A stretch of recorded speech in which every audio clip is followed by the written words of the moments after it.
എല്ലാവർക്കും നമസ്കാരം. ഇന്ന് നമുക്ക് ഒട്ടും തന്നെ എണ്ണ ചേർക്കാതെ ഒരു അടിപൊളി ചിക്കൻ ബിരിയാണിയുടെ റെസിപ്പി നോക്കാം. ഡയറ്റൊക്കെ ചെയ്യുമ്പോൾ ഇടയ്ക്കൊന്ന് ചിക്കൻ ബിരിയാണി കഴിക്കണമെങ്കിൽ ഈ ഒരു രീതിയിൽ ട്രൈ ചെയ്ത് നോക്കാം. ഇതിലൊട്ടും തന്നെ എണ്ണ ചേർത്തിട്ടില്ല. വളരെ ഹെൽത്തി ആയിട്ടുള്ളൊരു ബിരിയാണിയാണ്. അപ്പോൾ അധികം താമസിയാതെ ഒരു ചിക്കൻ ബിരിയാണി എങ്ങനെയാണെന്ന് നോക്കാം. അപ്പോൾ ആദ്യം തന്നെ ഇതിന് വേണ്ടിയിട്ടുള്ള മസാലയ്ക്ക് വേണ്ടിയിട്ട് ഒരു ചെറിയ കഷ്ണം ഇഞ്ചി, ഒരു കുടം വെളുത്തുള്ളി, അതുപോലെ തന്നെ എരിവിന് ആവശ്യമായിട്ടുള്ള പച്ചമുളക് ഇത്രയും കൂടി മിക്സിയുടെ ചെറിയ ജാറിലിട്ടൊന്ന് ചതച്ചെടുക്കണം. ഇനി ഇതിലേക്ക് 2.5 കപ്പ് ബസ്മതി അരിയാണ് വേണ്ടത്. ഈ ഒരു അരി നന്നായിട്ട് കഴുകി വെച്ചിട്ടുള്ളതാണ്. ഇനി നമുക്കിതിലേക്ക് വേണ്ടിയിട്ടുള്ള ചിക്കൻ എങ്ങനെയാണ് മാരിനേറ്റ് ചെയ്യുന്നത് നോക്കാം. അപ്പോൾ അതിന് വേണ്ടിയിട്ട് നമ്മൾ 100 ml, അതായത് ഒരു 1/4 കപ്പോളം തൈര് എടുത്തിട്ടുണ്ട്.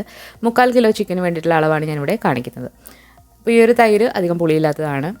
ഈ തൈരിലേക്ക് ഇനി കുറച്ച് പൊടികൾ കൂടെ ഇട്ട് കൊടുക്കാം. ഇതിലേക്ക് ഒരു 1/4 ടീസ്പൂൺ മഞ്ഞൾപ്പൊടി, അതുപോലെ നമ്മൾ ബിരിയാണിയിൽ അധികം മുളക് പൊടി ചേർക്കാറില്ല. അപ്പോൾ നമ്മൾ ഒരു 1/4 ടീസ്പൂൺ മുതൽ 1/2 ടീസ്പൂൺ വരെ ഒരു കാശ്മീരി മുളക് പൊടി ചേർത്തിട്ടുണ്ട്. ഇനി ഇതിലേക്ക് നമ്മൾ ഗരം മസാലയാണ് ചേർക്കുന്നത്. വീട്ടിൽ തന്നെ പൊടിച്ചിട്ടുള്ള ഗരം മസാലയാണ്. 1.5 ടീസ്പൂൺ ചേർത്ത് കൊടുക്കാം. മല്ലിപ്പൊടി നമ്മളിതിലേക്ക് ചേർത്ത് കൊടുക്കുന്നില്ല. അതുപോലെ നമ്മൾ നേരത്തെ ഒന്ന് ചതച്ച് വെച്ചിട്ടുള്ള ആ ഒരു പേസ്റ്റ് 3 ടീസ്പൂൺ ചേർത്ത് കൊടുത്തിട്ടുണ്ട്. ഇനി ഇതിലേക്ക് ആവശ്യത്തിനുള്ള ഉപ്പും കൂടി ഇട്ട് കൊടുക്കാം. ഇനി നമ്മളിതിലേക്ക് മല്ലിയില, പുതിനയില ചേർത്ത് കൊടുക്കാം. മല്ലിയില ഇവിടെ എനിക്ക് ഫ്രഷായിട്ട് ഇരിപ്പില്ലായിരുന്നു, അപ്പോൾ ഞാൻ ഫ്രോസൺ ആയിട്ടുള്ള മല്ലിയിലയാണ് ഇട്ട് കൊടുത്തിട്ടുള്ളത്. മല്ലിയില കൂടുതലും പുതിനയില വളരെ കുറച്ചുമാണ് നമ്മൾ ഈ ഒരു ബിരിയാണിയിൽ എടുക്കുന്നത്. പുതിനയില നമ്മുടെ വീട്ടിൽ തന്നെ കിളിപ്പിച്ച പുതിനയിലാണ്. അപ്പോൾ അതും കുറച്ച് ഇട്ട് കൊടുത്തിട്ട് നന്നായിട്ടൊന്ന് മിക്സ് ചെയ്തെടുക്കാം. ഈ ഒരു മിക്സിങ് നടക്കുമ്പോൾ തന്നെ ആവശ്യത്തിന് ഉപ്പുണ്ടോ എന്ന് നോക്കാം. വേണമെന്നുണ്ടെങ്കിൽ കൂടുതൽ ചേർത്ത് കൊടുക്കാം. ഇനി ഇതിലേക്ക് നമ്മൾ ഒരു വലിയ സവാള വളരെ പൊടിയായിട്ട് അരിഞ്ഞതാണ്. അപ്പോൾ അത് ഇതിലേക്ക് ഇട്ട് കൊടുക്കാം.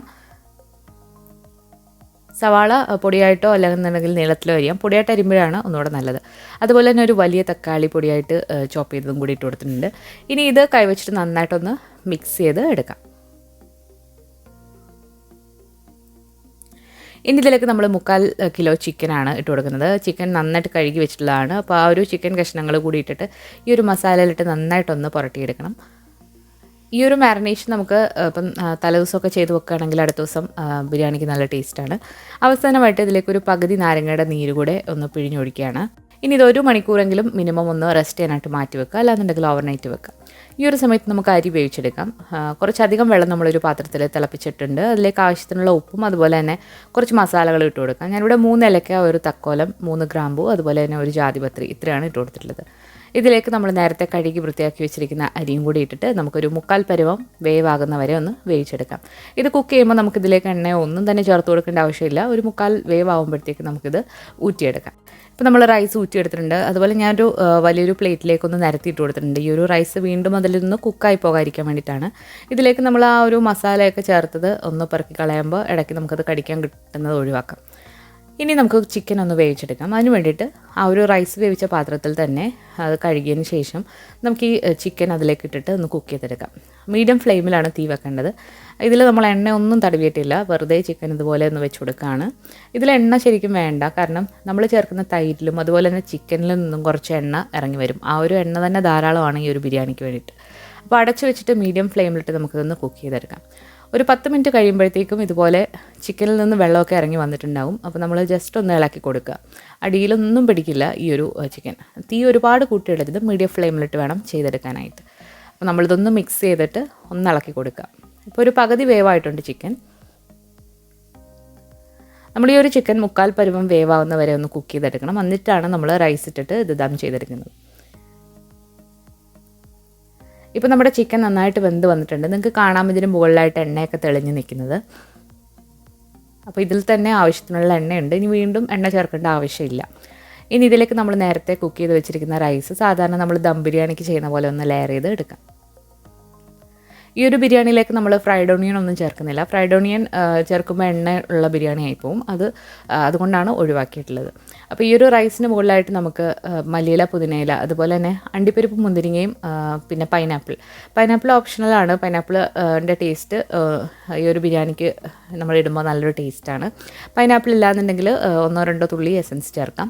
അതുപോലെ മുന്തിരിങ്ങ, അണ്ടിപ്പരിപ്പ് ഒന്നും ഞാൻ നെയ്യിലല്ല വറുത്തിട്ടുള്ളത്, വെറുതെ അങ്ങനെ ഇട്ട് കൊടുത്തതാണ്.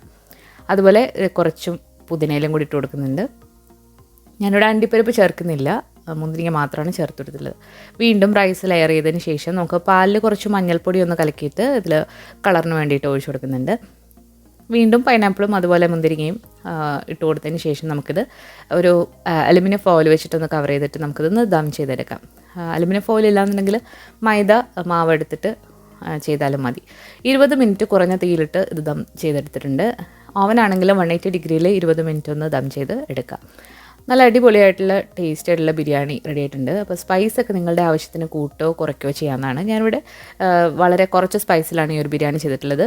കൂടുതൽ പച്ചമുളക് ഇട്ടിട്ട് നിങ്ങൾക്ക് ഇഷ്ടമുള്ള രീതിയിൽ സ്പൈസ് അഡ്ജസ്റ്റ് ചെയ്യാവുന്നതാണ്. അപ്പോൾ വളരെ ഹെൽത്തി ആയിട്ട് ഒരു തുള്ളി ഓയിൽ പോലും ചേർക്കാതെയുള്ള അടിപൊളി ചിക്കൻ ബിരിയാണി ഇവിടെ റെഡി ആയിട്ടുണ്ട്. അപ്പോൾ എല്ലാവരും ഒന്ന് ട്രൈ ചെയ്ത് നോക്കുക. നല്ല ടേസ്റ്റ് തന്നെയാണ്. നിങ്ങൾക്ക് ഇനി നെയ്യുടെ ടേസ്റ്റ് വേണമെന്നുണ്ടെങ്കിൽ അവസാനം ഒരു ടീസ്പൂൺ നെയ്യ് ഇതിലേക്ക് ഒഴിച്ചു കൊടുക്കാവുന്നതും ആണ്. അപ്പോൾ ഈ ഒരു റെസിപ്പി നിങ്ങൾക്ക് ഇഷ്ടമായിട്ടുണ്ടെങ്കിൽ തീർച്ചയായിട്ടും ലൈക്ക് ചെയ്യാനും ഷെയർ ചെയ്യാനും മറക്കരുത്. പുതിയൊരു റെസിപ്പി വീഡിയോ ആയിട്ട് നമുക്ക് വീണ്ടും കാണാം. താങ്ക്